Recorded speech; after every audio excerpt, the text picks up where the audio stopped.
prática é muito simples. Isso não significa que não irá transformar por completo nossa vida. Quero rever o que fazemos quando sentamos ou praticamos meditação. Se acreditarem que já estão além disso, podem pensar que estão além. Sentar é essencialmente um espaço simplificado. Nossa vida diária está em constante movimento. Acontecem muitas coisas, muitas pessoas falam, muitos acontecimentos ocorrem. Em meio a tudo isso, é muito difícil sentir o que somos em nossa vida. Quando simplificamos a situação, quando deixamos os elementos externos de lado e nos retiramos do alcance do toque do telefone, da televisão, das pessoas que nos visitam, do cachorro que precisa passear, temos uma chance, que é, exatamente, a coisa mais valiosa que existe, de ficar de frente para nós mesmos. A meditação não está relacionada com algum estado, mas sim, com seu praticante. Não diz respeito a alguma atividade, ou a consertar ou a conseguir algo. Refere-se a nós. Se não simplificamos a situação, a oportunidade de dar uma boa olhada em nós mesmos fica muito reduzida, porque aquilo que nos propomos a ver não somos nós, e sim, tudo mais. Se algo dá errado, para o que olhamos? Olhamos para o que saiu errado e, em geral, para aqueles que a nosso ver foram os responsáveis. Ficamos o tempo todo olhando para fora, e não para nós. Quando menciono que a meditação diz respeito a quem a pratica, não pretendo que nos comprometamos numa autoanálise. Não é isso também. Então fazemos o quê? Depois de termos assumido nossa melhor postura, que deveria ser equilibrada, fácil, ficamos apenas sentados ali, praticamos a Zen. O que significa apenas sentados ali? Essa é a mais exigente de todas as atividades. Por via de regra, na meditação, não fechamos os olhos. Neste momento, porém, gostaria que fechassem os olhos e ficassem apenas sentados. O que está acontecendo? Toda espécie de coisas. Uma fisgada mínima no ombro esquerdo. Percebam o rosto por um momento. Estará tenso em algum lugar? Em torno da boca, na testa? Vamos descer um pouco mais. Observem o pescoço, somente sintam-no. Agora, os ombros, as costas, o peito, a região abdominal, os braços, as coxas. Continuem sentindo tudo o que encontrarem.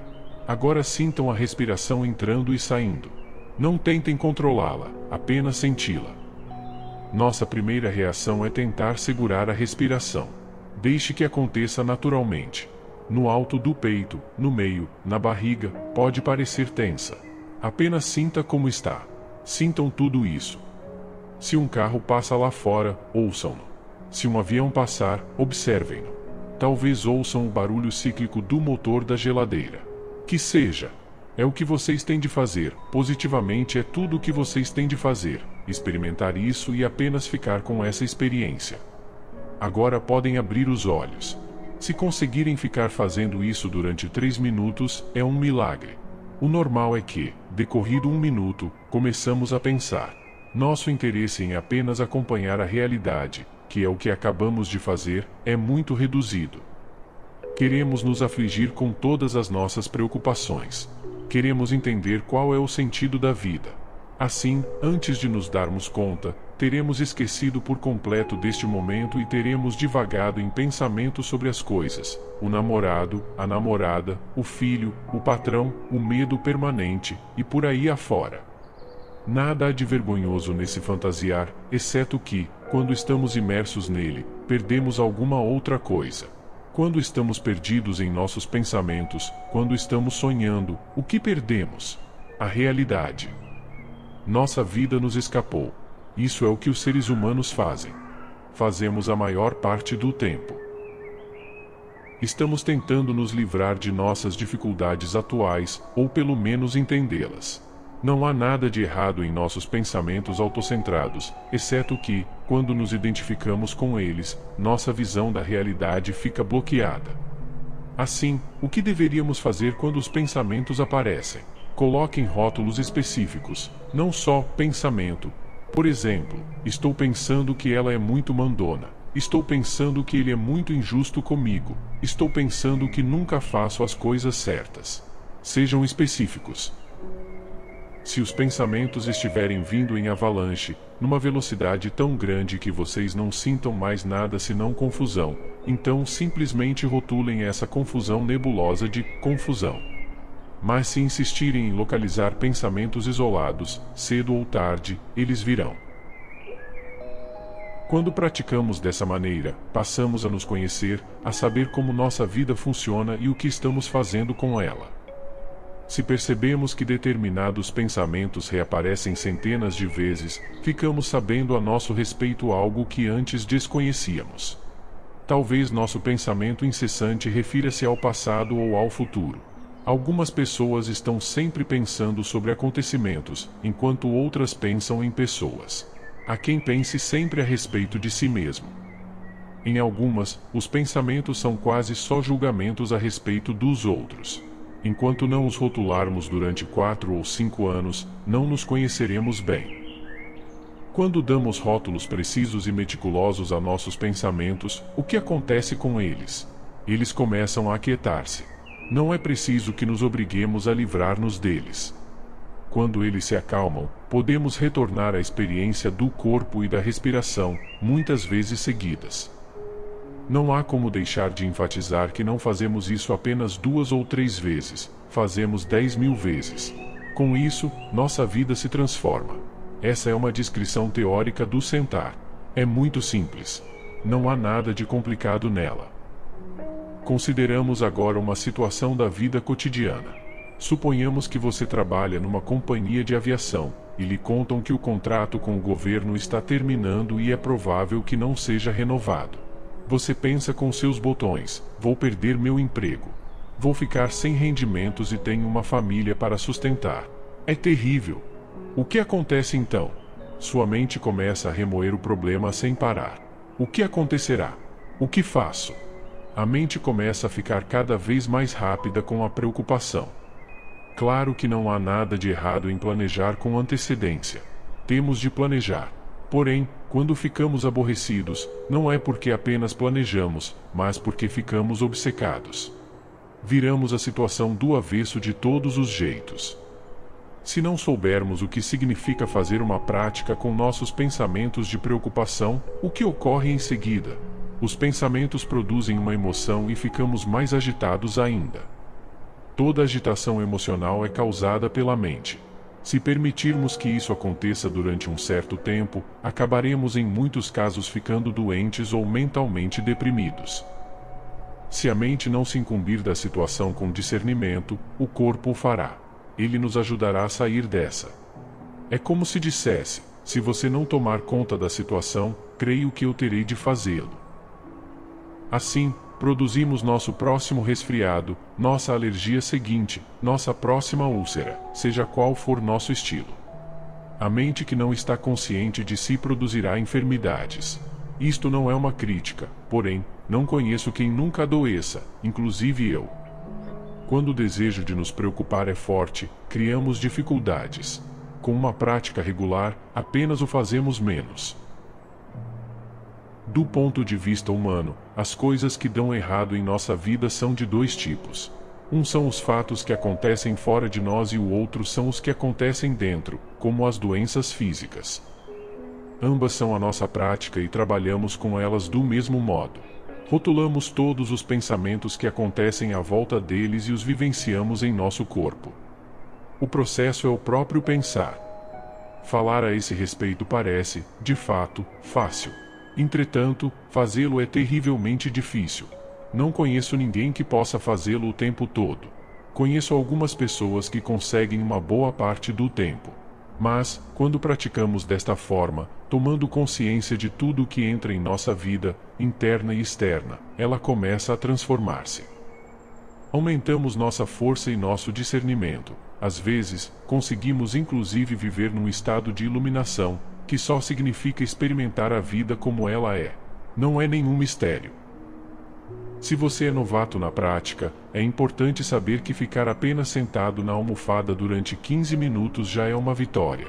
É ótimo ficar sentado com essa compostura, somente ficar ali.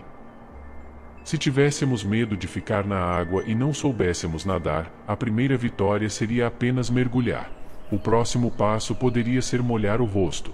Para ótimos nadadores, o desafio poderia ser conseguir bater a mão na água numa determinada inclinação, a cada braçada. Ambos são perfeitos, cada qual em sua etapa do caminho. A prática, em qualquer estágio, é simplesmente ser quem somos a cada momento. Não é uma questão de sermos bons ou maus, melhores ou piores.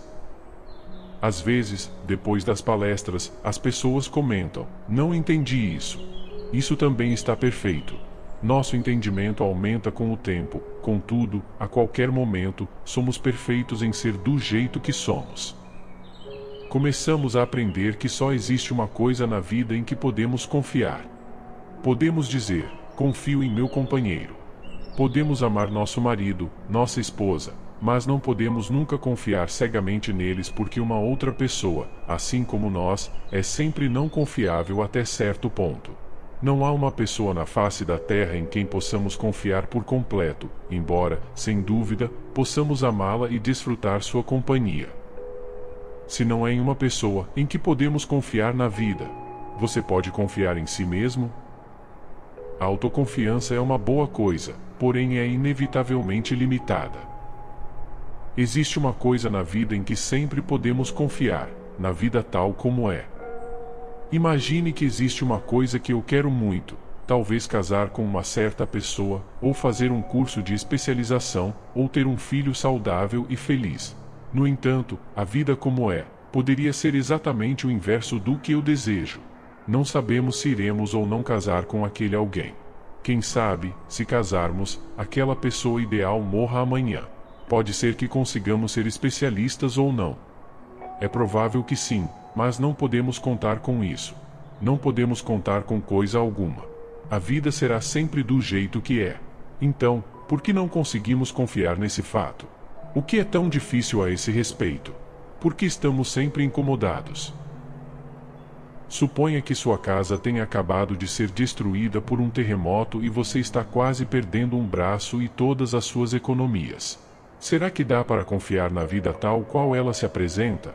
Você consegue ser assim? Confiar que as coisas são como são é o segredo da vida. Porém, não queremos saber de nada disso. Posso confiar absolutamente que, no ano que vem, minha vida mudará, estará diferente, e, no entanto, será sempre do jeito que é. Se eu tiver um ataque cardíaco amanhã, posso confiar que, porque eu o tive, eu o tenho. Quando fazemos um investimento pessoal em nossos pensamentos, criamos o eu, então nossa vida começa a não funcionar. Eis porque rotulamos os pensamentos, desfazendo o investimento. Depois de termos ficado sentados por tempo suficiente, podemos notar nossos pensamentos apenas como input sensorial. Podemos nos ver atravessando os estágios preliminares a este. Primeiro sentimos que nossos pensamentos são reais, e a partir deles criamos as emoções autocentradas, e a partir destas, os obstáculos que nos impedem de ver a vida como ela é. Porque, se estamos contidos pelas emoções autocentradas, não conseguimos enxergar as pessoas e as situações com clareza. Um pensamento em si é só um input sensorial, um fragmento de energia. Entretanto, tememos ver os pensamentos tais como são. Quando rotulamos o pensamento, retrocedemos e nos desapegamos da identificação. Há uma enorme diferença entre dizer, ela é impossível, e estou pensando que ela é impossível.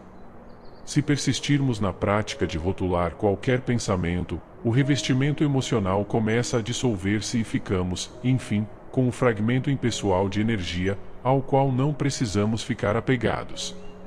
Se, porém, acreditamos que nossos pensamentos são reais, nossa conduta se fundamentará neles. Se agirmos a partir deles, nossa vida ficará uma confusão. Mais uma vez, a prática é o trabalho com este processo até que o tenhamos impregnado em nossos ossos. A prática não se refere a entender com a mente. Ela tem de ser nossa carne, nossos ossos, nós mesmos. Claro que temos de ter pensamentos orientados para a vida, como seguir uma receita, consertar um equipamento, planejar as férias. Mas não necessitamos dessa atividade emocionalmente autocentrada a que chamamos pensar. Não é de fato pensar, é uma aberração do pensar. O Zen refere-se a uma vida ativa e envolvida. Quando conhecemos bem nossas mentes e as emoções que nosso pensamento cria, temos a possibilidade de ver melhor o que é a nossa vida e o que precisa ser feito. Em geral, é a próxima coisa que temos logo à frente. O Zen é uma vida de ações, não um fazer nada passivo.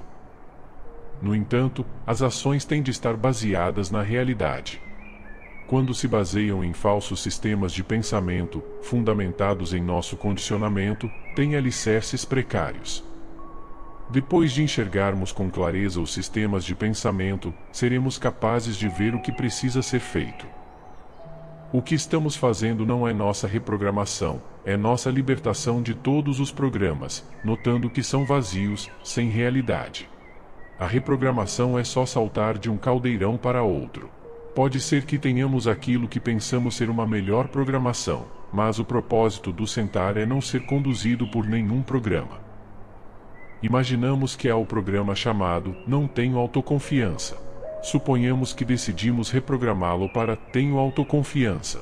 Nenhum dos dois conseguirá se sair muito bem frente às pressões da vida, porque envolvem um eu. Este eu é uma invenção muito frágil, aliás, irreal, e é com facilidade enganado. Na realidade, nunca houve um eu. O que importa é enxergar que é vazio, uma ilusão, que é diferente de dissolvê-lo. Quando falo que é vazio, quero dizer que não tem uma realidade básica, é só uma criação de pensamentos autocentrados. Praticar o Zen nunca é tão fácil quanto falar sobre ele. Até mesmo os estudantes que têm um certo entendimento do que estão fazendo, às vezes, costumam se afastar da prática básica. Apesar disso, quando sentamos e meditamos bem, tudo mais se incumbe de si mesmo. Por essa razão, se estamos praticando meditação há 5 ou 20 anos, ou estamos apenas no começo, é importante meditar com um grande e meticuloso cuidado.